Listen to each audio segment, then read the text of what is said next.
Shararre fitacce wannan aka fi sani da zamu iya ce muku mawaƙi guda ɗaya wata kan auta MG Boy wanda yake taka rawar gani kuma yake fitar da waƙoƙin shi iri daban-daban da farkon ga kasancewa ga wannan channel din mai albarka mai suna Hausawa TV. Ina fata da cewa zaka danna mun kalmar nan ta alamar subscribing da kuma alamar ƙararrawa da kuma alamar like domin ka tabbatar mana da cewa kana bibiyar wannan channel din mai albarka mai suna Hausawa TV. Channel din da take kawo muku dukkan wasu fitattun aika iri daban-daban musamman wannan ya shafi fitattun mawaƙa kuma wanda suke taka rawar gani akai. Duba da yadda wannan fitaccen mawaƙi ke taka rawar gani kuma yake fitar da waƙoƙin shi masu matuƙar daɗi masu ratsa to kai kanka na tabbata da cewa zaka yi min share din bidiyon zuwa group din kana wazar da na fitar domin ka tabbatar min da cewa kana bibiyar da channel kuma kana sauraron dukkan wasu fasiyan aika iri daban-daban wanda take kokari wajen ganin ta faranta muku rai da su da ku ci gaba da mana sharing da commenting da liking da kuke yi a cikin channel da haka yana ƙara tabbatar mana da cewa kuna bibiyar da channel din kuma kuna sauraron ta a kowane lokaci domin dukkan wasu fitattun aika da wannan fitaccen mawaƙi yake fitowa waƙoƙi ne wanda zaka ji su ka ji daɗin su kuma ka yaba da su musamman idan kana bibiyar da shi a kowane lokaci to idan ka kasance ɗaya daga cikin fan din shi muna fata da kai mana sharing din bidiyon zuwa group din kana wazar da na fitar domin ka tabbatar mana da cewa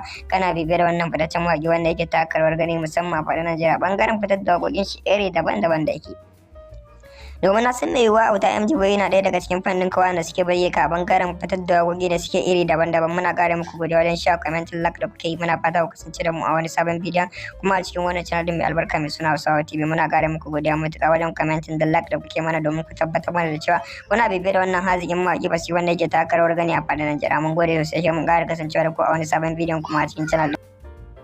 Shararre fitacce wannan aka fi sani da zamu iya ce muku mawaƙi guda ɗaya wata kan auta MG Boy wanda yake taka rawar gani kuma yake fitar da waƙoƙin shi iri daban-daban da farkon ga kasancewa ga wannan channel din mai albarka mai suna Hausawa TV. Ina fata da cewa zaka danna mun kalmar nan ta alamar subscribing da kuma alamar ƙararrawa da kuma alamar like domin ka tabbatar mana da cewa kana bibiyar wannan channel din mai albarka mai suna Hausawa TV. Channel din da take kawo muku dukkan wasu fitattun aika iri daban-daban musamman wannan ya shafi fitattun mawaƙa kuma wanda suke taka rawar gani akai. Duba da yadda wannan fitaccen mawaƙi ke taka rawar gani kuma yake fitar da waƙoƙin shi masu matuƙar daɗi masu ratsa to kai kanka na tabbata da cewa zaka yi min share din bidiyon zuwa group din kana wazar da na fitar domin ka tabbatar min da cewa kana bibiyar da channel kuma kana sauraron dukkan wasu fasiyan aika iri daban-daban wanda take kokari wajen ganin ta faranta muku rai da su to ku ci gaba da mana sharing da commenting da liking da kuke yi a cikin channel da haka yana ƙara tabbatar mana da cewa kuna bibiyar da channel din kuma kuna sauraron ta a kowane lokaci domin dukkan wasu fitattun aika da wannan fitaccen mawaƙi yake fitowa waƙoƙi ne wanda zaka ji su ka ji daɗin su kuma ka yaba da su musamman idan kana bibiyar da shi a kowane lokaci to idan ka kasance ɗaya daga cikin fan din shi muna fata da kai mana sharing din bidiyon zuwa group din kana wazar da domin ka tabbatar mana da cewa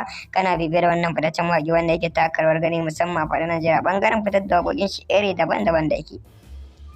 Domin na san mai yiwuwa auta MG Boy yana ɗaya daga cikin fannin kawai da suke bayyana a bangaren fitar da waƙoƙi da suke iri daban-daban muna ƙara muku godiya wajen sha commenting like da kuke yi muna fata ku kasance da mu a wani sabon bidiyon kuma a cikin wannan channel din mai albarka mai suna Hausawa TV muna ƙara muku godiya matuƙa wajen commenting da like da kuke mana domin ku tabbatar mana da cewa kuna bibiyar da wannan haziƙin mawaƙi basi wanda yake taka rawar gani a faɗin